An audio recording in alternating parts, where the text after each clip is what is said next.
variety of clients. I mean, some of them, it is their first time out. Others, they've been, and actually for this category, they typically make our best clients those who have worked or built a house in the past, either with another architect or a contractor, and have had a bad experience. And they come already being receptive about hearing about the value that an architect can bring.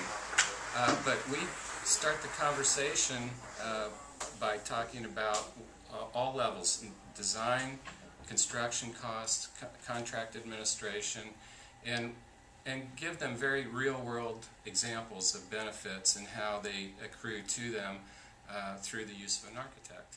It's an educational process.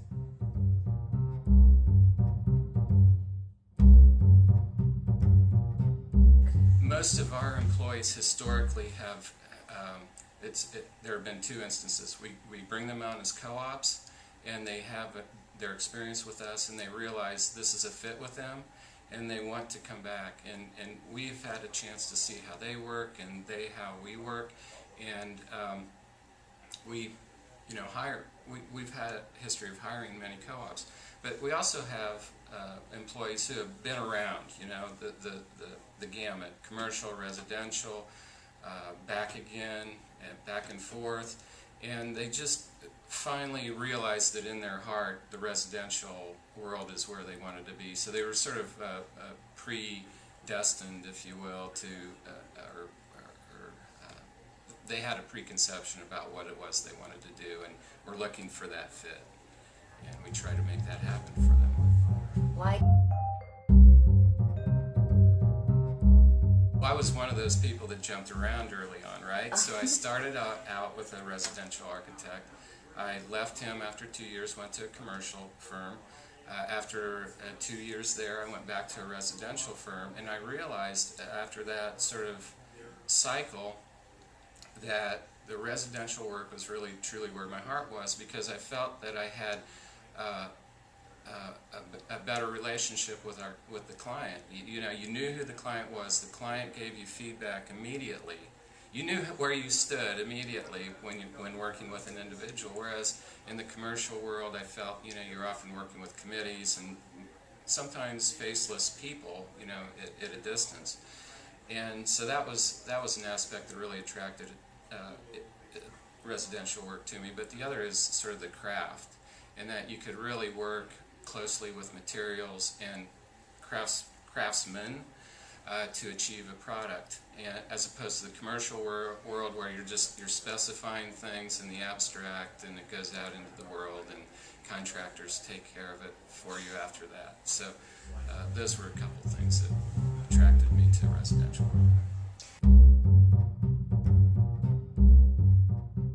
Oh, the networking. I mean, nothing can really beat the personal one-on-one synergies and serendipities, that come out. You start on a topic here and you end up on another topic way over there that, is meaningful to your practice, and you're getting real-world feedback and in real time.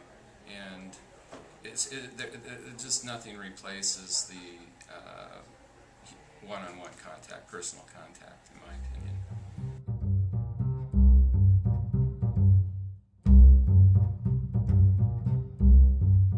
Well, I'd been involved with the AIA for years, but I'd never really become, wasn't really involved. I paid my dues, and that was about the extent of it. And I finally realized that I needed to, in order to influence change, I had to get in a leadership position.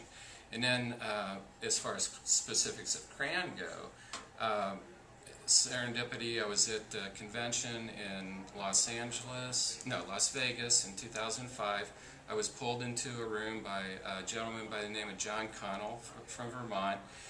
Me and another person, Drew Port, were in the Knowledge Community Housing discussion session, and at the end of that session we said, well, why don't we go and develop a symposium, or no, first thing was a workshop for next year's convention in Los Angeles. So we developed a half-day workshop in Los Angeles, and we had a great turnout, 75 people at this first, residential only session. And then after that, well, we got to keep going. Let's think, what else can we do? We developed a symposium the following year in Chicago, and kind of from there it snowballed. People through the workshop and through the symposium got pumped up, wanted to get involved. They attracted to us, we attracted to them, and just kept coalescing personalities until we grew it into our knowledge community, or our advisory group of 15 people.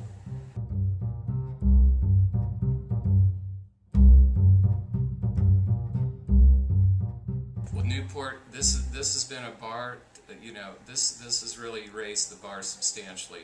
So we want to continue to try to raise the bar. We haven't started our planning yet. We know it's going to be in Santa Fe. And we've got the help and enthusiasm of a number of local Santa Fe architects. So we're going to engage them in developing a house tour there as well. And we're going to start procuring our speakers as soon as this event's over. So I think that's about all I have to reveal at this time.